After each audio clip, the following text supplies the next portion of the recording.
What is happening, YouTube? It's Matt Faircloth. Welcome to another live Mentorship Monday session. I sure appreciate you guys watching. We're going to be going live every Monday at 4 p.m. Eastern Standard Time. 4 p.m. Eastern Standard Time.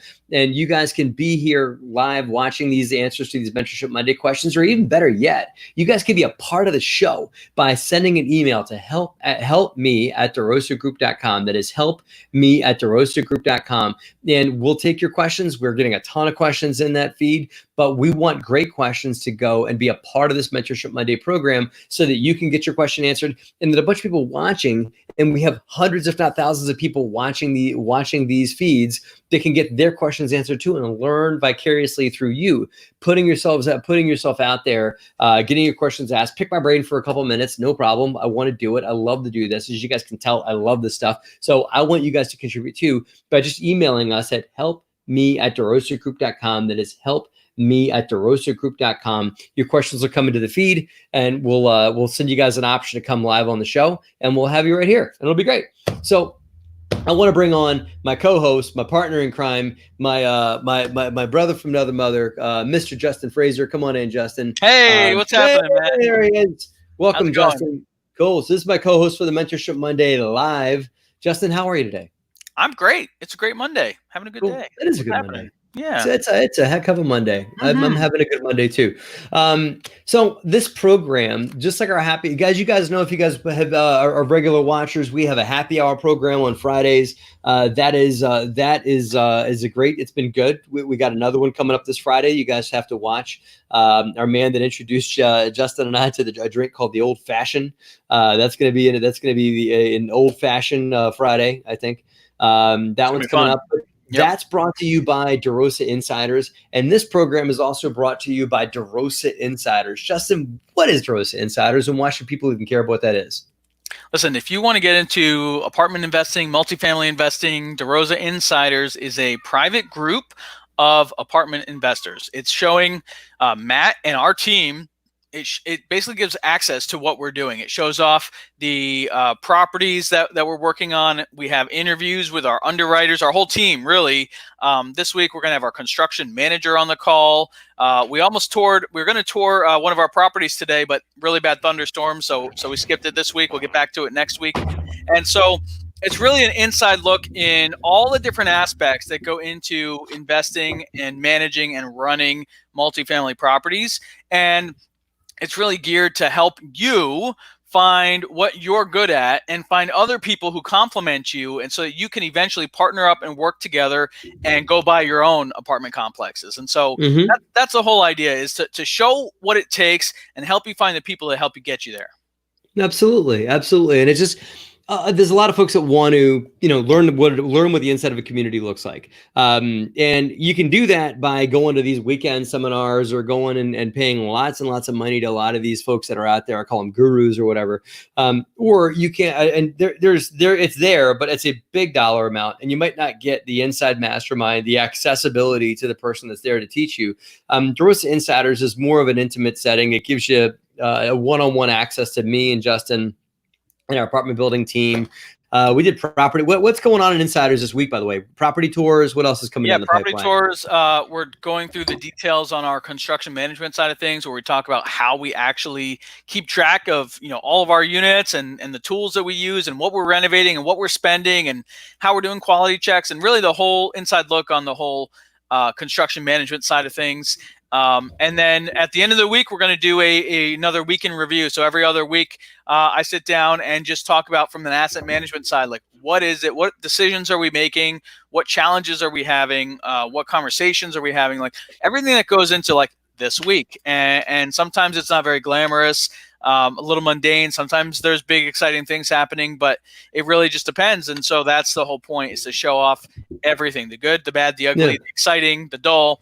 And just talk about all the decisions we're making and how we're taking this property and executing the business plan and getting the return that we want to get. And we just on the Insiders just recently, we had a broker offering up a 16 unit, which is around the corner from one of our other assets.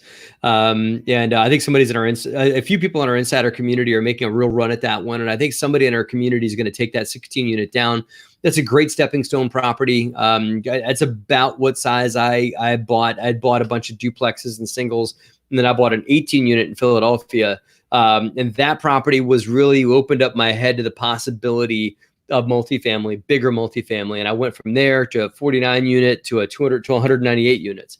So this 16 units are really great milestone property to bring your mindset up. And it's across the street from one of our other assets. So we can maybe look into sharing management and sharing mentorship with you guys too. So to join Insiders, all you got to do is pick up your handy dandy cell phone and you get an enormous basket of goodies. So if you're either an Insiders member already, or if you're not joining Insiders, you just want free, if you just like free things, that's cool. Pick up your cell phone and text the word DeRosa, DEROSA to 66866, and you get a bunch of free stuff. Free videos, free stuff that Justin and I have put together over the last couple of months, free lessons, all kinds of, just a big basket of freebies, free stuff around COVID-19, and how to manage during COVID-19. A lot of that's in there. So check all that out. That's the word DeRosa, DEROSA to 66866. And you get the link to join Insiders for a whopping $24 a month. So, pretty good deal. Cool. So that's it. That is like it. You leave. You cancel. Yeah. It's a month-to-month. Most people spend more than that on coffee every month. Exactly. Why not up your financial education and make some money for yourself on that with that $24? So here's the way Mentorship Monday works, guys. People email their questions. Like I said, help me at DeRosaGroup.com, and we put a handful of people on the air every week that want to join us and ask their question live and chat with us for a little while and pick our brains, right? So today's no different. We've got a great question here, maybe a few questions lined up from the same student that wants to learn from us. So Justin, let's bring in Naima. Naima, welcome to the show. Hey. Hi, guys. How are you? I am good. How are you guys doing? Welcome. We're great. We're glad to be here with you. How are you today? I'm good. Good. Nice weather in Chicago, so we're good. Right. You guys have great summers, man. You guys have brutal winters, but I've heard you have great spring and summers. Absolutely. Right now we're having a little bit of rain issue, but it's okay. We'll get past it. Yeah. That's okay. Y'all got a beach up there in the lake. I was in Chicago last May. Went on the carousel ride. I took my son. We went on the carousel ride, went on that little pier and everything like that. The Navy Pier, yeah. Really enjoyed your city. So, let's give you the spotlight. Okay. Tell us what's going on, man. We'll see if we can help you out here. Okay, so I'll just summarize my little dissertation that I sent in, basically. Yeah, you did, man. You did. You sent us a book. By the way, send us a question to help me at DeRosaGroup.com. Name and send us a chapter. Here you go. Okay, but I'll summarize it. So that's okay. I got your back. We're new investors. We actually currently have one property that we currently have rented. It's been rented for the last 7 years. It was our primary. And now we kind of start now. So we started with a auction. We went on auction.com and picked up a property, really good property in the same area where our current rental is. And so we entered into this contract in November, and we were supposed to close probably, I think, before January 6th. Well, for some reason, this closing keeps getting delayed because the seller or the lender that foreclosed, they have not registered the foreclosure deed. And so every month for the last 4 months, we've received an extension to extend this contract until they register the foreclosure deed.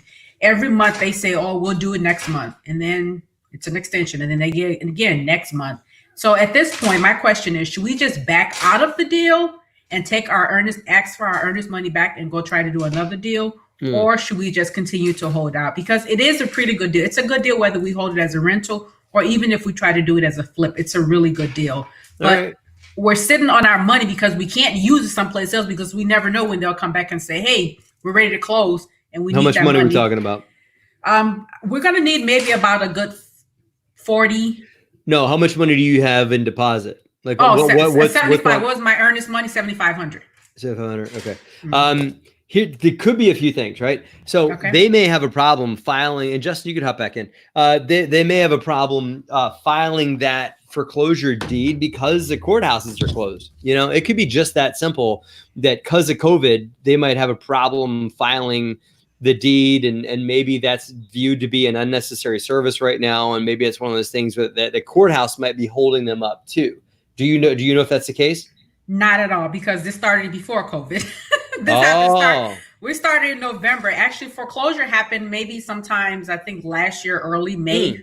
So started in November, and the property's empty. They've already secured the property. So this actually was supposed to have, the first time they said it was supposed to, the foreclosure deed was supposed to be registered, I think December sometimes.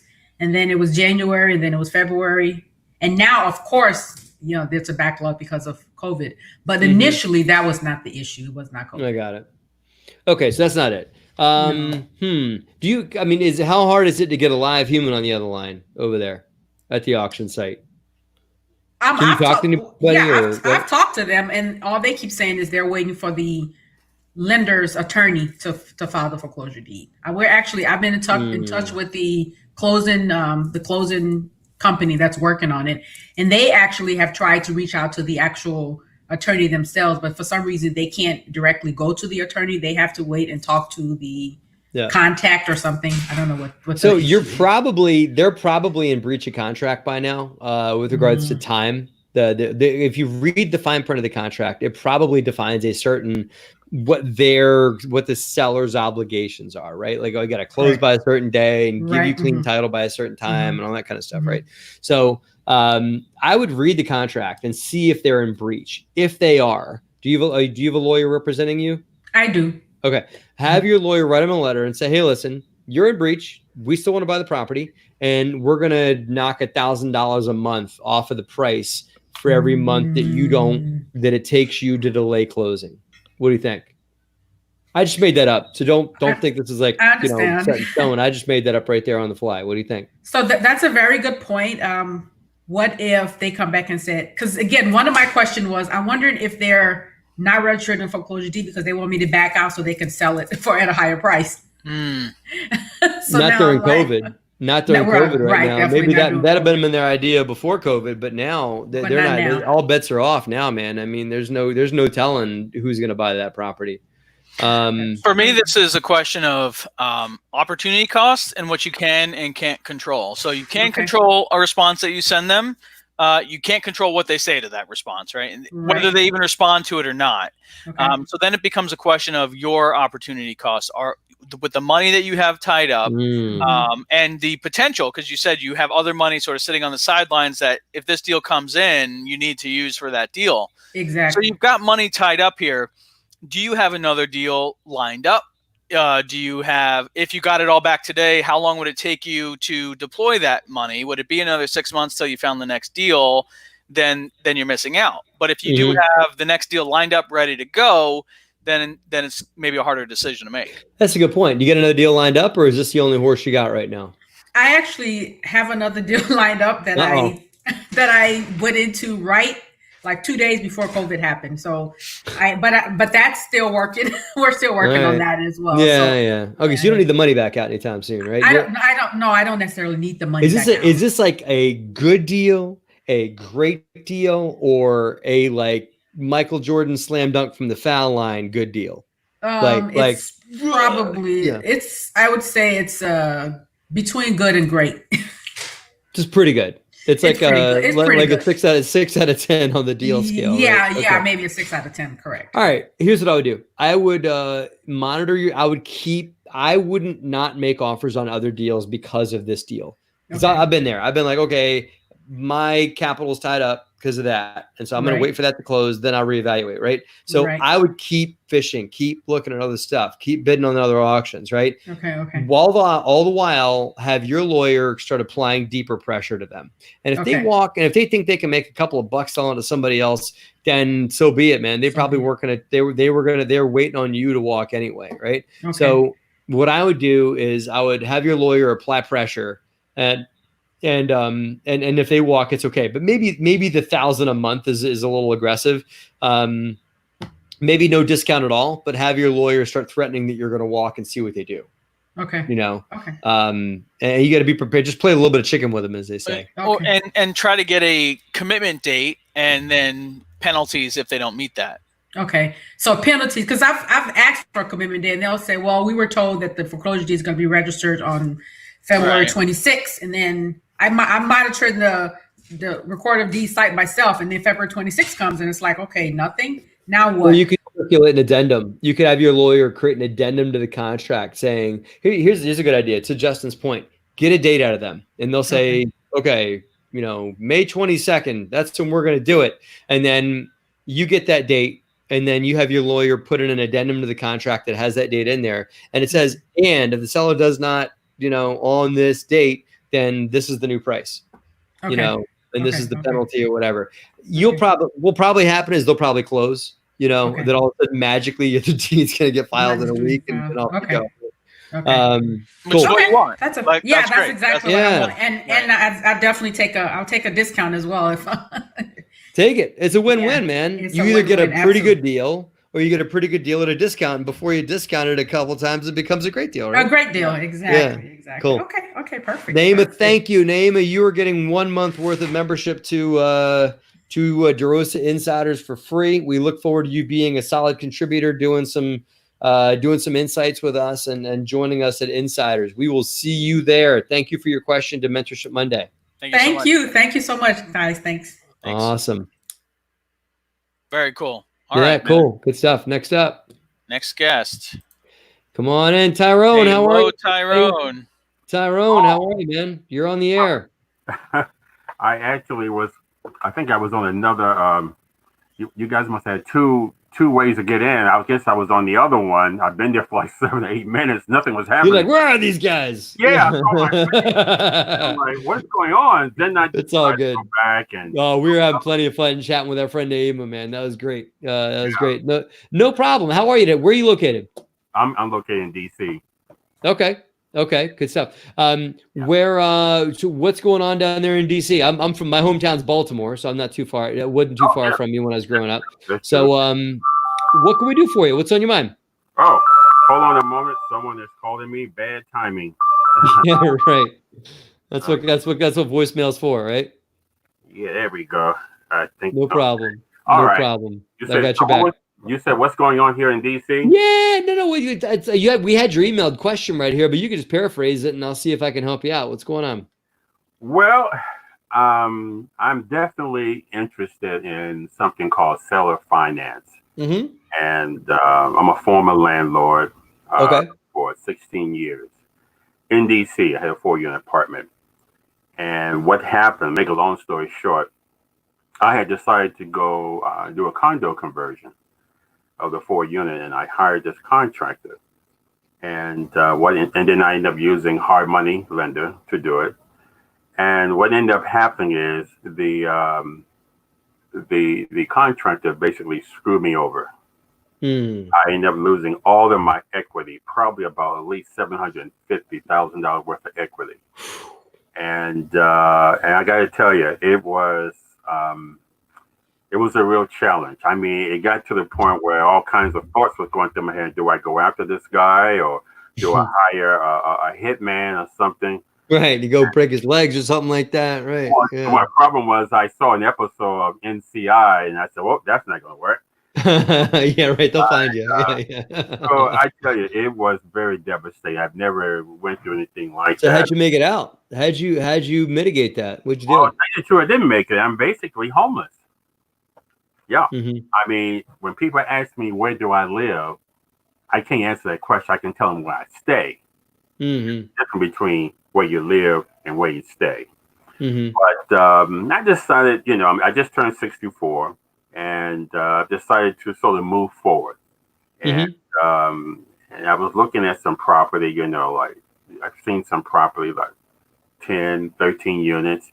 And I figured, well, this would be nice. I do have some experience being a landlord and property manager. So I said, why not I get into that? And I've been looking at some of the YouTube, some of the guys like you who are on YouTube who are talking about seller financing and things like that. Yeah. Yeah, I decided to contact you. And, I wish I had a mentor when I was doing the condo conversion. But it's kind of a long story, what ended up happening. But I hear you. I just, to be straight, man, I've had that kind of money stolen from me before, and is only and my partner Justin here, I mean, he's seen me break down in tears in front of people over the kind of money that we had stolen before. So I get it. It's painful.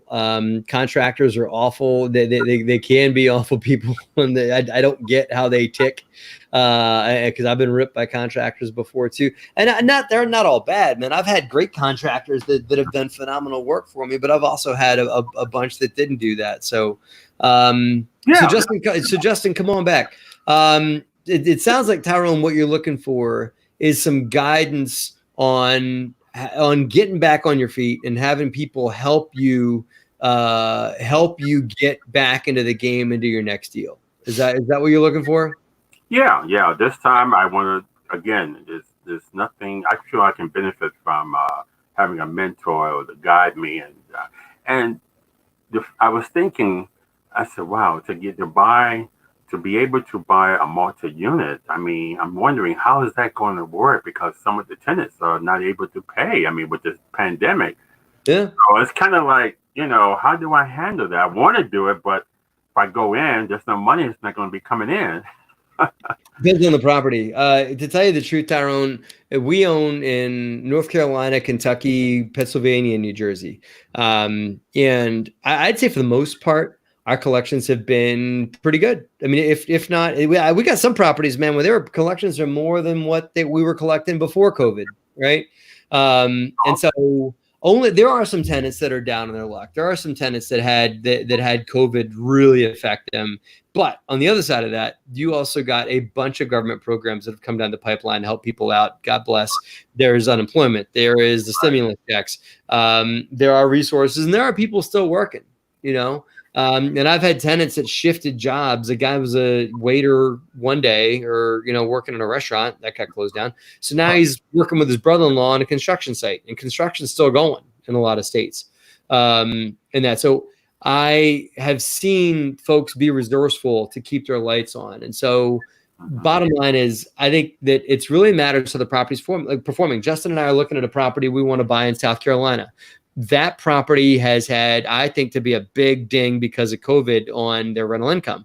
Now, Justin and I own other properties in Kentucky, and we've got one property that's collecting more rent now than they did before COVID. Somehow or another, rental collections have gone up, So you can't just say, oh, COVID is going to lower rents. You got to look at the specific property, specific tenant base, and make a decision from there. That said, COVID's also, from what I've seen, things are starting to open back up. Not the world's going to go back to normal anytime soon, but things are starting to open back up. People are going to start to go back to work, and I think that you're going to see income come back into the play, and that. So back to your question, you want to buy a small multi and step in as the manager of it, right? Because you got back in real estate. So what I'm really looking at is this one. I think it's a 13 unit. Mm-hmm. And it's like 1.2. And I said, wow, that would be really nice to be able to, move in and rent out the others. I don't know. There might be people in there already, but there's at least 3 of them that I'm looking at. I'm really interested in. They're pretty good location.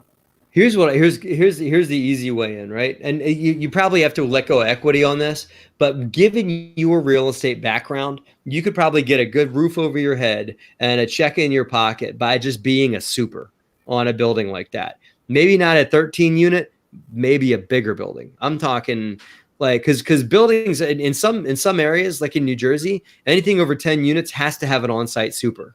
And I don't know what the rules are in DC. My guess is DC probably has rules where you got to have a super over, when I say a super, I'm talking about a building supervisor, right? I haven't heard about it unless something's changed, but as far as I know. But there's laws. I know in New York, it's very prevalent. But just at certain sizes, it makes sense. You have, not even the laws say this, but it just makes sense. That at that many units, you want to have somebody on site to keep an eye on the place. We got a building in North Carolina, Justin and I do, where there's an on-site guy. This is one of the maintenance guys just lives there, and the tenants know he lives there, and if they got an emergency, they can go knock on his door. They know that's what he's there for, and say, hey, man, my this or my that or whatever. Now, he doesn't collect rent. There's other properties in more downtown environments and stuff like that. where the super helps collect rent, and they also take care of certain maintenance problems, and they might show and lease new apartments. They're just kind of like the owner's rep, you know? So what I would do, you get a roof over your head, you get a check in your pocket, maybe get some longer term equity, but also just make friends with people that are involved in bigger stuff like this down in DC. I'd sharpen up your resume pencil and put an ad on a website called Indeed. Indeed, and that's where a lot of property managers and management companies and owners hire people, is off of Indeed. And so I would go on Indeed and say, hey, listen, I got a bunch of real estate experience. I got, renovation, dealing with all kinds of different people and all that. And I'm looking for a place to, that I can live and also contribute. So I think Indeed would probably be your source. Justin, what do you think? I think that's a really great idea. I hadn't thought of that, and so I do like that idea. If you're looking for a different path, maybe consider doing a house hack, and finding like a 4-unit to start, where the income from the other 3 units would basically pay for your living expenses, right? And so now you're not coming out of pocket for your monthly payment. Are you a veteran? No, I'm not a veteran, but that's how I got started about 16 years ago. A 4-unit house hack. Okay. No, veterans got free. The VA has a 100% finance program. It's the best. It's the best gig going. So I was asking if you're a vet, because if you're a vet, then you can get 100% financing, no money out of pocket. Can't beat that, right? Right. No, you can do 3% down. I think do a 3% down mortgage. Yeah, 3.5. I think now. I guess it depends on the asking price. Huh? I guess it depends on the asking price, right? Right. To be 3%, right. So like, let's say it's I don't know. I'm not sure what stuff sells for down by you, but let's say it was a 400,000. Huh? Let's say $1 million. Okay. $1 million property. I don't know, Justin, that would be, for a 4-unit, $1 million. No.